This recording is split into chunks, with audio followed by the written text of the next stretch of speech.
نظام الدین اولیاء رحمه الله په دې ځمن کې دا خبره کوي. نظام الدین اولیاء رحمت الله علیه د لوی فای عالم او صوفي مو یو لوی عالم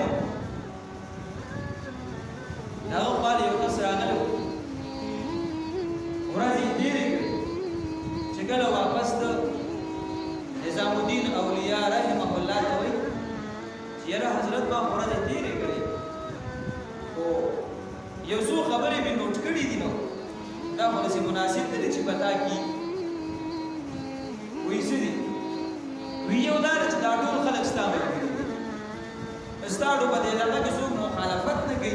ټول ستا سره کلک ولاړ دي او دا خو د حق پرستۍ علامت نه دي حق پرسته چې په کوم ځای کې د هغه سره به ټکراو خلک موجود دي او دویمه خبره دا ده چې دا د خانقاه کې لنګر چلیږي او زرګونه خلک نظام الدین اولیاء رحمت الله علیه سحر او ماښام پنځه زره کسانو په دسترخوان ناست وو دا د لنګر دا پیسې د کوم ځای نه راځي او دلته د خوراکي راکړو د خلکو یا زکات دي په فقراو مسکینانو باندې لګوي نو ته دې خوراک کې دا مناسب نه دي او درېیمه دا ده چې په دې اولیاو باندې خو ډېر تکلیفونه راځي او ته خو بیمار شوې چېرته نه ته خو جګ جوړ یې اوس دا د خلکو سوچ دی تماشیر د نښې منظوري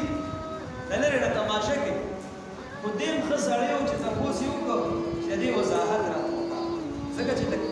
کله د انسان په ذهن کې یو اشکال راشي او دې د هغې تپوس ونه کړي نو د هغې نه ډېره فتنه جوړېږي بیا هغه بیا نقصان جوړوي بیا شیطان شکوک او شبهات او راولي نو خبره یو شانتي او د هغې چې اخره کې اند روزي هغه بل شانتي بیا نو دې مخیارو نه خپل اشکالات مخې ته کېښودل نظام الدین اولیاء رحمت الله علیه ورته وایي دا پیسې وایه او دغه مخامخ هوټل دی دې کې چې اوس کله شه چېرته چې وله ورغلې چې به وي چېره باندې اوس فقیر او هوټل والا ورته وایي مېلمانه چې د لرې دی ښکاري کوم خوا راغلی وایي زه خو د نظام الدین اولیاء رحمت الله علیه خواله راغلی تاسو په تا باندې د چېرته رسومه وایي د دې سړي خواله یې بېرته راغلی زمړه او هم ځانه دکانداري شروع کړې ده او خلک بله راځي او ناسته پاسته د خیب او سړی رخصت نظام الدین اولیاء رحمت الله علیه خواله راغلی حضرت وایي زه خو یې راوشړلم ما باندې چې هم نه خرڅ کړو پیسو نه راکړې ګوره وایي تا وایي چې دا ټول ستا ملګري دي نو دا وګوره زما نږدې مخامخ دی دونه دشمني ده راسره خبره حل شوه وي او چې حل شوه ویلا چې د دې موچي سره میلاو شو دویم ته اوس د ده نه وکړه د موچي خواله لاړ او کېناست ورسره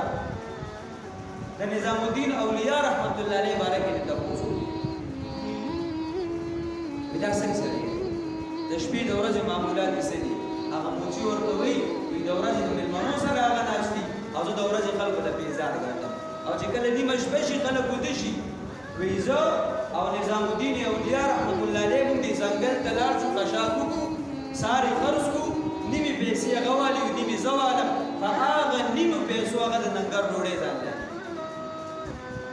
دویمه خبره وه هغه هم حل شوه صاحب واپس راغلی وایي درېیمه خبره وه چې زه بیمار نه یم وایي دا ملا یې ورته ښکاره کړه وایي څومره کاله وشو زما په پلار لاسون راته د غټه دانه ده وایي د دې څومره کلونه وشو ما باندې دا بیماری ده خو تر اوسه پورې مې چاته نه ویلي او تا رانه ځان خبرې کړم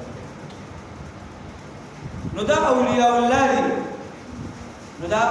حق چې په کوم ځای کې موجود دي نو باطل به ورسره خامخا وي